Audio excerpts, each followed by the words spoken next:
ازيك يا برنس، عامل ايه؟ هنتكلم في الفيديو ده عن مظاهر سطح قارتي اسيا واوروبا. بس قبل ما نتكلم عن ايه اللي موجود في مظاهر السطح في قارة اسيا واوروبا، لازم نعرف ايه الفرق ما بين الجبل والهضبة والسهل، لان التلاتة دول اسمهم التضاريس. اسمهم ايه؟ التضاريس. يعني انا لما اجي بتكلم على كلمة التضاريس او مظاهر السطح، بتكلم عن ثلاث حاجات: يا اما جبال، يا اما هضاب، يا اما سهول. شكل الجبل قدامك اهو يفرق كتير عن شكل الهضبة. الاتنين عاليين، الاتنين مرتفعين، لكن الجبل ليه قمة من فوق، ليه قمة من فوق شبه المثلث كده.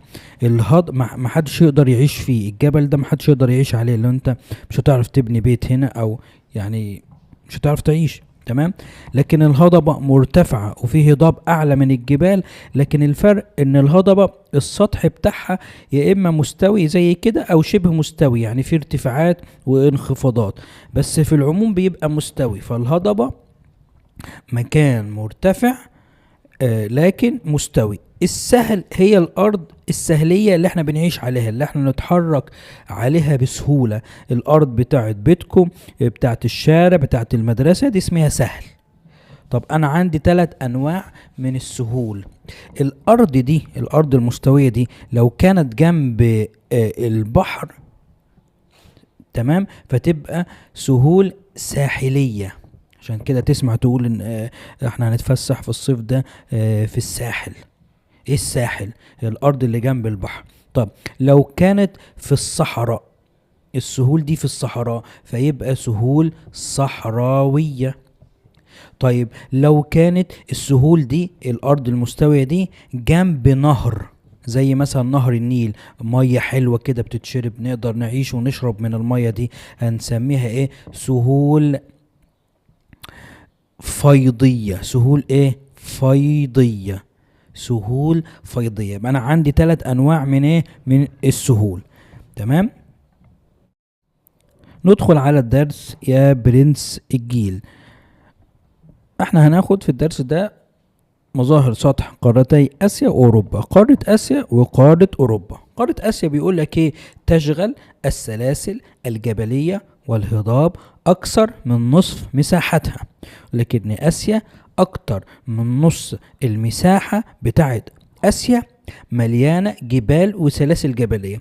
يعني ايه سلاسل جبلية؟ انت عرفت الجبل، تمام.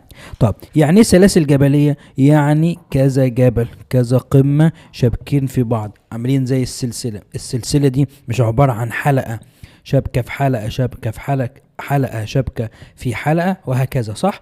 الجبل نفس الكلام، قمة جبلية شبكة في قمة جبلية تاني، شبكة في قمة جبلية تاني، وهكذا.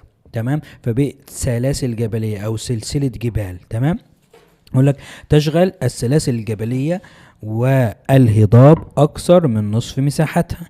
لكن بالنسبة لقارة أوروبا، الجزء الشمالي هنقسمها جزئين: جزء شمالي وجزء جنوبي. الجزء الشمالي بيقول لك إنه يتكون من السهول المنبسطة. السهول زي ما تعرفنا هي الأرض المستوية المنبسطة اللي نقدر نمشي ونعيش عليها بكل سهولة، التي تنتشر بها بعض التلال والهضاب قليلة الارتفاع. أنا نسيت أقول لك يعني إيه تل. ولنفترض إن الجبل ده هو الأب، فالتل هو الابن.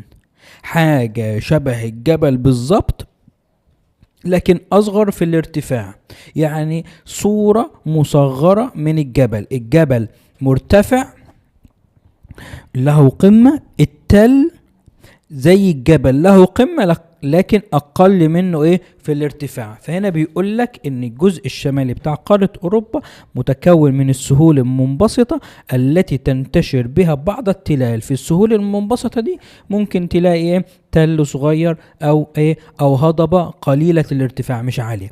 طب ده بالنسبة للجزء الشمالي. طب الجزء الجنوبي قال لك تسوده السلاسل الجبلية العالية. الجزء الجنوبي ده مليان سلاسل جبلية ايه؟ عالية. مليان سلاسل جبلية ايه؟ عالية. تمام. نبص على الخريطة دي.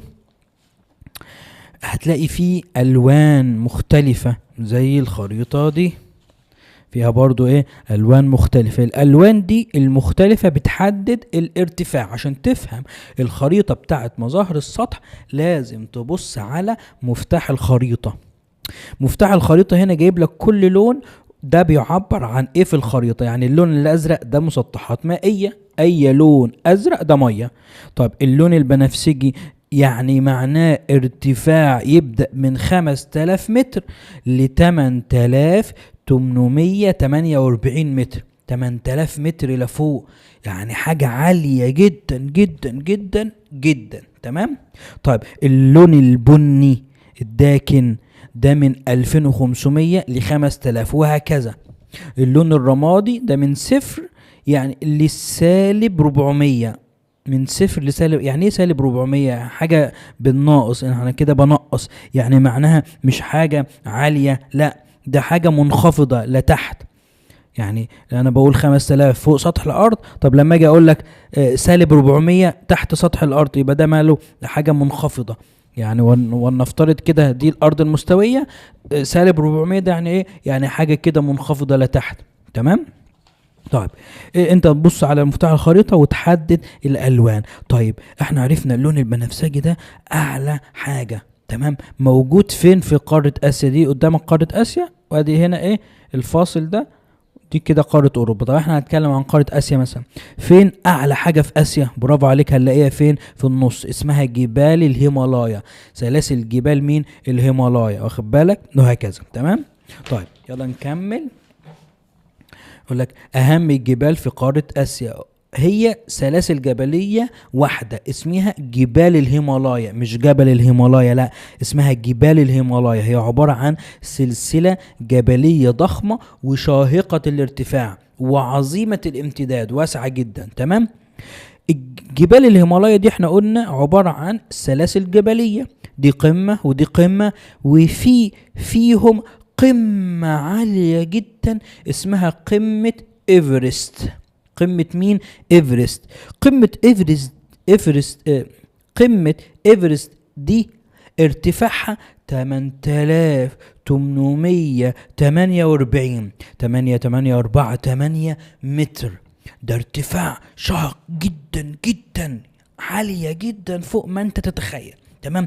ودي اعلى قمة جبلية في العالم، اسمها قمة مين؟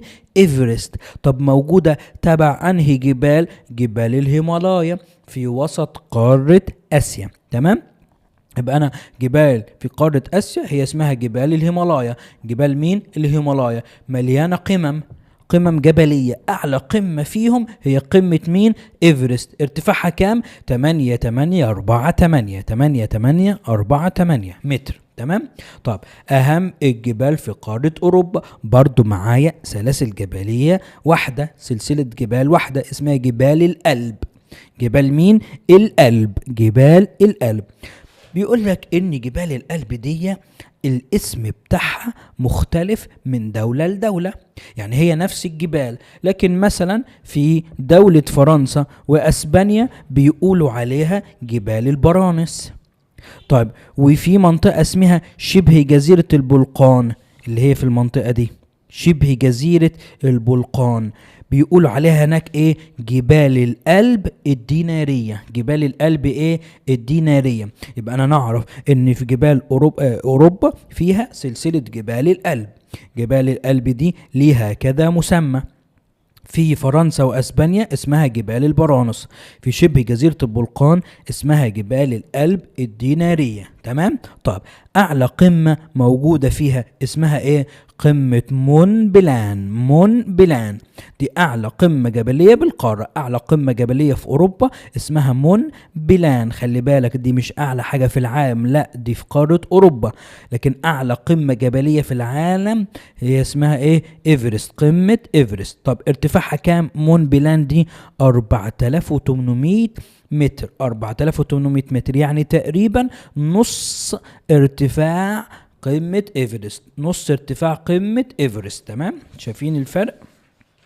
طيب اهم الهضاب، احنا خلصنا الجبال بسيطة جدا. اسيا جبال الهيمالايا، اوروبا جبال الألب. طب بالنسبة للهضاب في قارة آسيا تعال نشوف. قال لك يوجد بها عديد من الهضاب المرتفعة مثل هضبة التبت. هضبة ايه؟ التبت، ودي موجودة وسط القارة زي جبال الهيمالايا موجودة وسط القارة، ودي اللي بيميزها انها اعلى هضاب العالم. اعلى هضاب العالم، لذا تعرف باسم سقف العالم. سقف العالم بما تفسر يطلق على هضبة التبت سقف العالم. اقول له لانها اعلى هضاب العالم. طب يجي لك سؤال ايه هي اعلى هضاب العالم؟ اقول له هضبة مين؟ هضبة التبت. تمام. طب ايه تاني هضاب عالية موجودة في قارة اسيا؟ هضبة الدكن، شبه الدقن بتاعت الانسان، فنقول هضبة ايه؟ الدكن. ودي قال لك بتشغل معظم الجزء الجنوبي من الهند. هي فين الهند دي؟ الهند اهي مثلث كده لتحت، دي الهند. تمام. شايف هضبة الدكن دي موجودة بتشغل مساحة الهند او اغلبية مساحة ايه؟ الهند. ايه تاني هضاب موجودة؟ هضبة شبه الجزيرة العربية. هضبة شبه الجزيرة العربية، ودي غرب القارة، اخر القاره ناحيه الغرب. هذه هضبه شبه الجزيره العربيه. خلي بالك اللي هي فيها السعوديه والكويت والامارات وقطر ودول الخليج. هضبه شبه الجزيره ايه؟ شبه الجزيره العربيه. يبقى انا عندي كام هضبه؟ 3 هضاب. هضبه التبت دي في وسط القاره، هضبه الدكن دي في الجزء الجنوبي، هضبه شبه الجزيره العربيه دي في غرب القاره. يبقى انا وسط جنوب غرب، وسط جنوب غرب. وسط هضبة التبت، جنوب هضبة الدكن، غرب هضبة شبه الجزيرة العربية. تمام. طيب اهم الهضاب في قارة اوروبا. قال لك في قارة اوروبا ما فيهاش هضاب كتير. خلي بالك اسيا كانت عديدة الهضاب، لكن هنا بيقول لك عدد قليل من الهضاب مختلفة المساحة. منها هضبة الميزيتا. هضبة الميزيتا، او ممكن حد يقول الميزيتا زي ما تنطقها. دي موجودة فين؟ في اسبانيا. موجودة فين؟ في اسبانيا. هضبة فرنسا الوسطى، من اسمها هضبة فرنسا الوسطى، هتبقى موجودة فين؟ في فرنسا.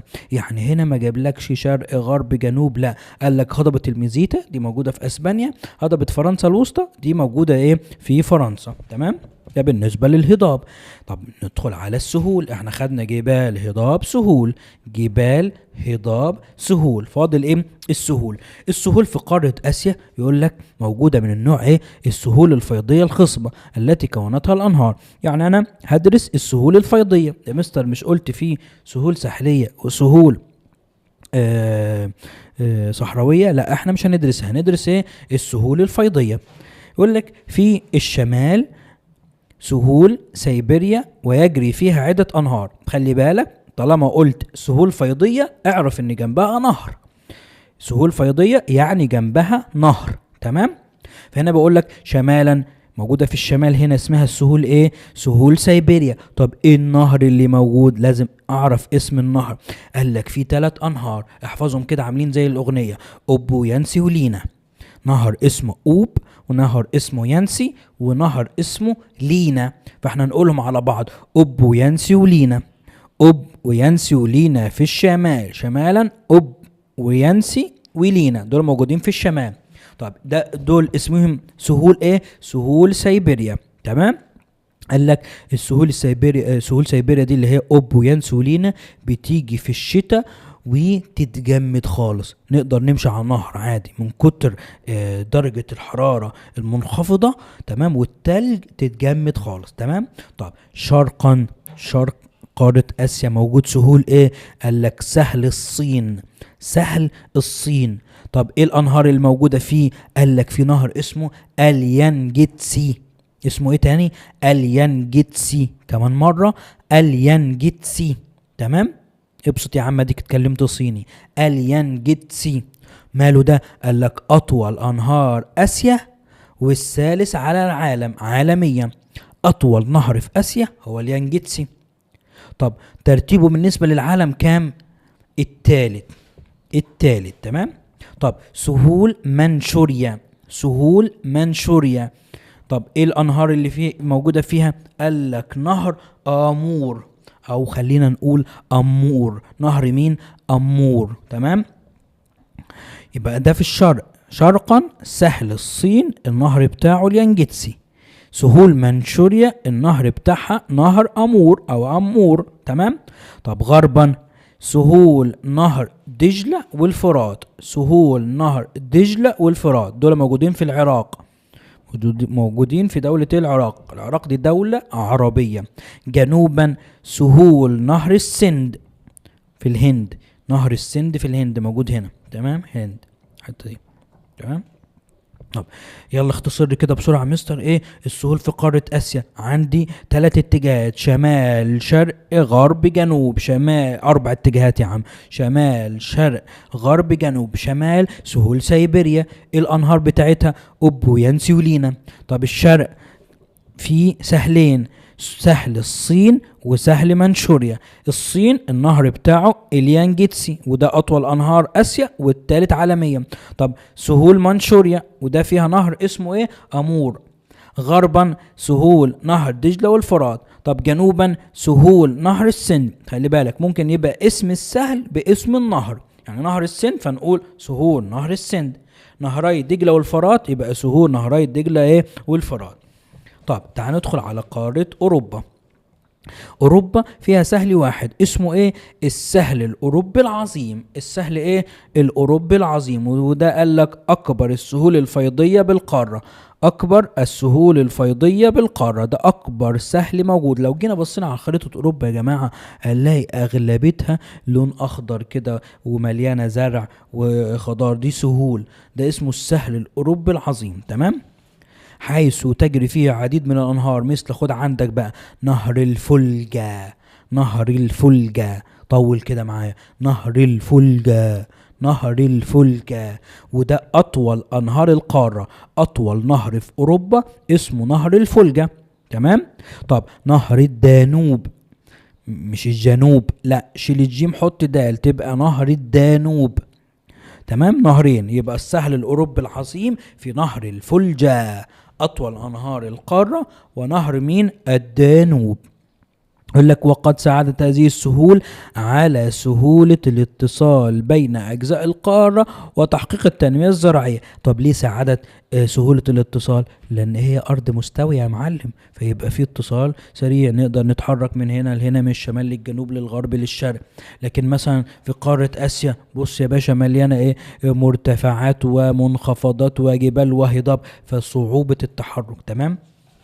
ده بالنسبة للسهول في قارة ايه؟ أوروبا. يبقى قارة آسيا موجود 4 سهول، أو يعني 4 اتجاهات. شمال سهول سيبيريا، شرق سهل الصين وسهول منشوريا، غرب سهول نهري دجلة والفرات، جنوب سهول نهر السند. طب في السهول في قارة أوروبا سهلة جدا. ليه؟ لأن السهل الأوروبي العظيم. السهل الأوروبي العظيم. تمام. طب خدت كام نهر لغاية دلوقتي؟ كتير جدا يا مستر. أوبو يانسي ولينا في آسيا في الشمال. نهر اليانجيتسي ده في الصين أو يعني في الشرق. نهر أمور ده برضه في الشرق شرق آسيا. نهر دجلة والفرات ده موجود في الغرب. نهر السند ده موجود في الجنوب. طب في أوروبا في كام نهر؟ 2، نهر الفولجا ونهر الدانوب. اخر حاجة معايا السهول الساحلية. السهول الساحلية، سهول ساحلية يعني ارض مستوية جنب البحر. ارض مستوية جنب البحر او جنب المحيط، يعني بتطل على مية. تمام. طب السهول الساحلية لو جيت بصيت هنا هتلاقي في الصورة ايه ده كونترات مليانة بضائع، ميناء، ودي سفينة عشان البحر. تمام. طب السهول الساحلية يقولك تأتي قارة اسيا في المرتبة الأولى بين قارات العالم من حيث طول سواحلها. طول سواحلها، السواحل الساحلية أو السهول الساحلية عند آسيا طويلة جدا. إزاي طويلة جدا؟ تعال بص يا باشا، آدي قارة، واضحة إن شاء الله، آدي قارة آسيا. الحدود دي مش ده بتبص على المحيط، يبقى ده سهول ساحلية. بص كده دي كلها ضمن آسيا، دي سهول ساحلية.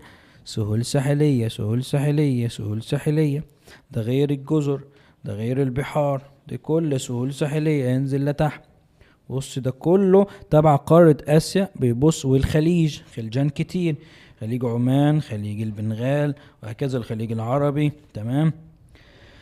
خليج عدن ده تبع برضو قارة آسيا، في خليجان كتير وبحار كتير ومحيطات، الأراضي السهول بتبص عليها، فده خلى قارة آسيا أطول، فيها أطول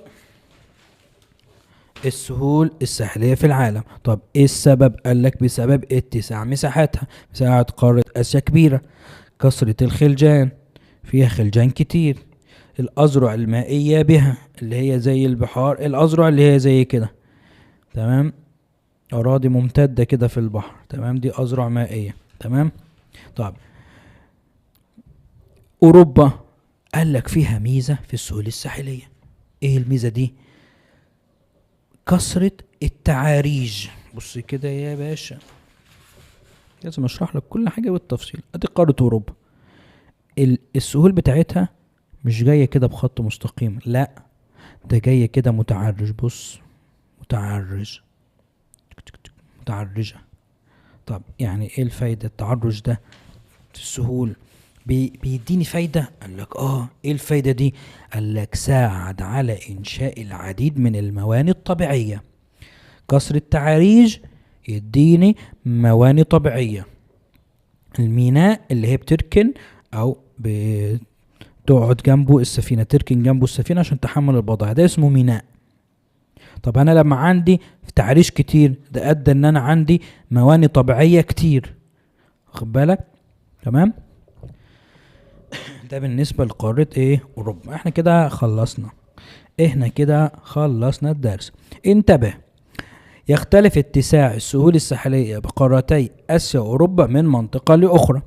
قالك في آسيا أو أوروبا في سهول واسعة جدا وفي سهول ضيقة جدا. إيه السبب؟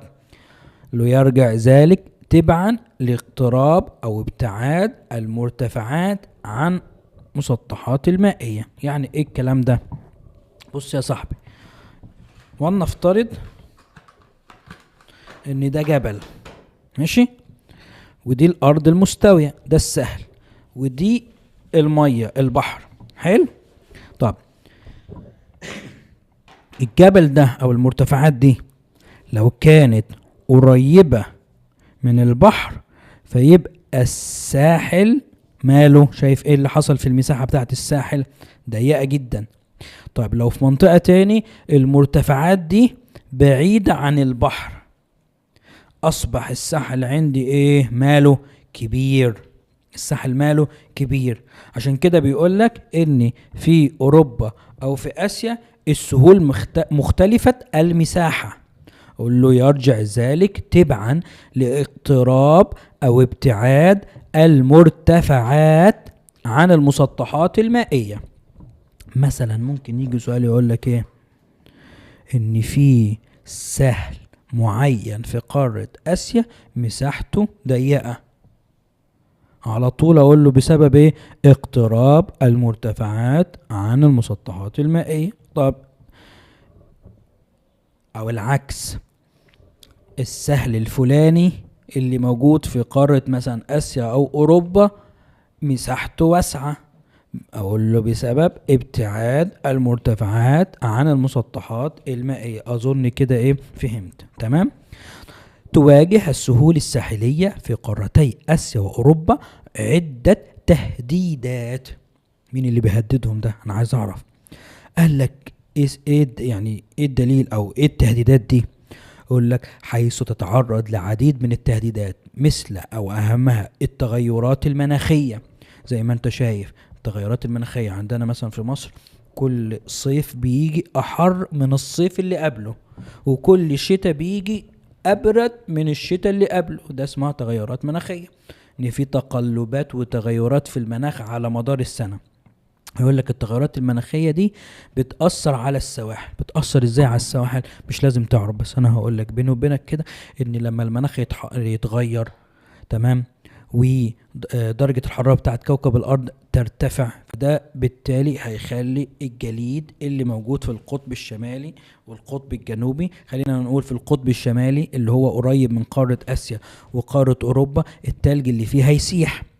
فلما يسيح ارتفاع منسوب المية اللي في البحار دي والمحيطات هيرتفع، فلما يرتفع هيغطي الارض او السواحل بتاعه اسيا وايه واوروبا، فهتختفي.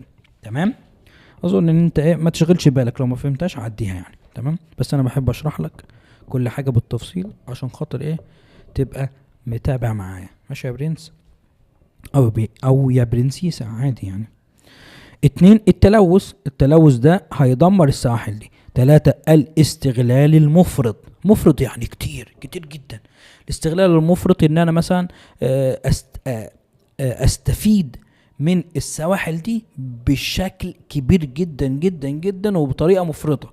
يعني مثلا لو هصطاد سمك كتير جدا جدا فيأثر على عدد الاسماك. لو انا بطلع بترول منهم فانا اطلع بترول كتير جدا جدا فيأثر على البترول اللي موجود، وهكذا. تاخد بالك الاستغلال المفرط ليهم.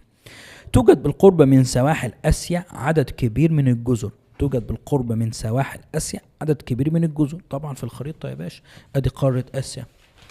بص يا باشا دي جزيره، دي جزيره جزيره جزيره جزيره جزيره جزيره، جزر كتير جدا.